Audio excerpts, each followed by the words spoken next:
estimarmos a Bozoa,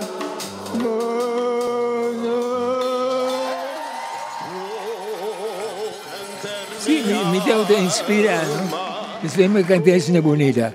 Inspirarme de tal, ¿no? Me canté así bonito, lleno de amor, lleno de sentimiento de amor. Entonces, me canté con sentimento. Mi deseo é de paduta para a música aqui que forma parte de nossa cultura, por chegar na jovem lang. E essa é a meta, eigenlijk de concerto aqui, que na augustus é planear para incluir hopi de nos gente young lang.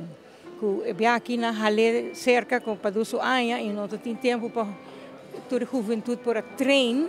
Pero na augustus também primeira parte com gente jovem. Então, é que me queda que a juventude para seguir com nossa cultura. Então, gente muito young não conhece parte de nossa cultura e custa morir então nós metem que salvar.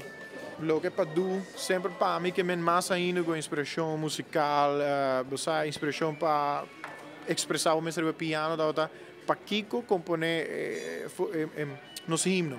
Então, com esta contar você que tempo esta sinti gente não tá hopi tímido, você não tá sinti que não tá tem instrumento para não você verá você para arriba na mesa piano. Então, o himno é um instrumento hopi importante, obviamente conjuntamente com a bandeira, o escudo, mas o himno é uma maneira para pé, não? Para cantar, não? Imagina agora você cantando contigo com esta sinti de padeng.